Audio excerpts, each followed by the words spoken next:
السلام علیکم ورحمۃ اللہ وبرکاتہ۔ سانپ اور مور کو جنت سے کیوں نکالا؟ وہ وجہ جس کا جاننا ہر مسلمان کے لیے ضروری ہے کہ آخر ایسا کیا ہوا کہ ان کو سزا دی گئی۔ آپ خوبصورت ہے، اس سے کئی زیادہ جنت میں خوبصورت تھا۔ مور کی خوبصورتی پہ سبھی پرندے فدا تھے، لیکن ان سب خوبیوں کے باوجود مور سے ایسی کون سی خطا ہو گئی تھی جس سے اللہ تبارک و تعالیٰ نے مور کو جنت سے نکال دیا؟ اللہ تبارک و تعالیٰ نے جب حضرت آدم علیہ السلام اور اماں حوا کو پیدا فرمایا، اس کے بعد ان کو جنت میں بھیج دیا۔ وہ دونوں جنت میں بہت ہی پرسکون رہتے تھے، بہت ہی لذیذ میوے پھل کھایا کرتے تھے۔ لیکن ایک اناج جس کو کھانے سے اللہ پاک نے انہیں منع فرمایا، اور وہ اناج گندم تھا۔ چونکہ شیطان حضرت آدم علیہ السلام کی وجہ سے ہی جنت سے نکالا جا چکا تھا، اسی وجہ سے شیطان کی حضرت آدم علیہ السلام سے دشمنی ہو گئی تھی۔ شیطان یہ چاہتا تھا کہ وہ کسی بھی طرح حضرت آدم علیہ السلام کو جنت سے نکال دے اور ساتھ میں اماں حوا کو بھی جنت سے نکال دے۔ جب شیطان کو یہ خبر ہوئی کہ حضرت آدم علیہ السلام کو تمام میوے کھانے کی اجازت ہے لیکن گندم کھانے کی اجازت نہیں ہے، تو شیطان انتقام کی آگ دل میں لیے جنت کے دروازے کے پاس بیٹھ گیا اور 300 سال تک وہاں پر بیٹھا رہا کہ کوئی جنت کے دروازے سے باہر آئے اور شیطان اس سے بات کر سکے۔ ایک دن اچانک سے مور جنت سے باہر آ گیا۔ شیطان اس کو دیکھتے ہی بہت خوش ہو گیا۔ شیطان نے پوچھا، اے خوبصورت پرندے، تم کون ہو؟ مور بولا، میں مور ہوں، اب تم اپنا تعارف کراؤ۔ شیطان نے جواب دیا کہ میں عالم کروبیہ کا ایک فرشتہ ہوں اور میں اللہ پاک کی عبادت سے ایک پل بھی غافل نہیں ہوں۔ میں چاہتا ہوں کہ میں جنت میں جاؤں، وہاں کی نعمتوں کو اپنی آنکھوں سے مشاہدہ کروں۔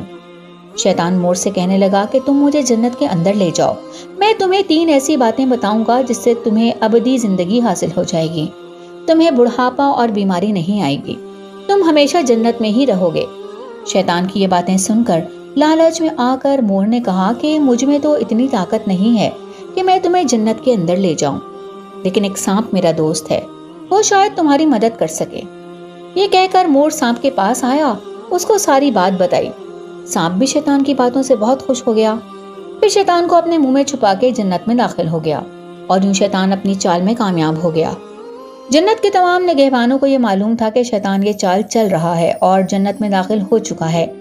فرشتے شیاطین کو جنت سے نکالنے لگے، تبھی اللہ پاک کا حکم ہوا کہ اس کو ابھی تک جنت میں ہی رہنے دیا جائے۔ وہ فرشتے اللہ تبارک و تعالیٰ کے حکم سے رک گئے۔ شاید یہ حضرت آدم علیہ السلام کا امتحان تھا۔ شیطان حضرت آدم علیہ السلام کے پاس اور اماں حوا کے پاس جا کر اپنی محبت کا اظہار کرنے لگا۔ وہ دونوں ہی شیطان کو پہچان نہ سکے کیونکہ ماضی کے مقابلے میں شیطان کی شکل تبدیل ہو چکی تھی۔ شیطان کہنے لگا کہ میں چاہتا ہوں کہ آپ دونوں ہمیشہ جنت میں اسی طرح زندگی گزاریں، ہمیشہ خوش رہیں۔ حضرت آدم علیہ السلام اس کی بات بہت غور سے سننے لگے۔ شیطان نے کہا، اگر آپ میری بات مان جائیں تو آپ کو جنت کی اور بھی تمام سہولتیں ملیں گی۔ حضرت آدم علیہ السلام شیطان کے بہکاوے میں آ کر کہنے لگے کہ یہ کس طرح ممکن ہے؟ شیطان کہنے لگا، ایک گندم کا دانہ اگر آپ دونوں چکھ لیں تو آپ کو ابدی حیا حاصل ہو جائے گی اور آپ جنت میں ہی رہیں گے۔ یہ بات سن کر حضرت آدم علیہ السلام کے دل میں رجحان پیدا ہوا، لیکن ان کے دل میں اللہ کی نافرمانی کا خوف غالب آ گیا، جبکہ اماں حوا شیطان کی باتوں میں آ گئیں، جس پر اماں حوا نے حضرت آدم علیہ السلام کو راضی کر لیا۔ پھر اس کے بعد ان دونوں نے اس گندم کے دانے کو چکھ لیا۔ جیسے ہی گندم کا دانہ ان کے اندر گیا تو دونوں کے ستر واضح ہو گئے، جس کے بعد دونوں اپنے اپنے ستر چھپانے لگے اور خوف خدا سے کانپنے لگے۔ اسی دوران اللہ تبارک و تعالیٰ نے فرشتوں کو یہ حکم دیا کہ حضرت آدم علیہ السلام اور اماں حوا دونوں کو زمین پر اتار دو۔ حضرت آدم علیہ السلام کو سری لنکا کے قریب نیچے زمین پر بھیج دیا، جبکہ اماں حوا کو جدہ کی سرزمین پر اتارا گیا۔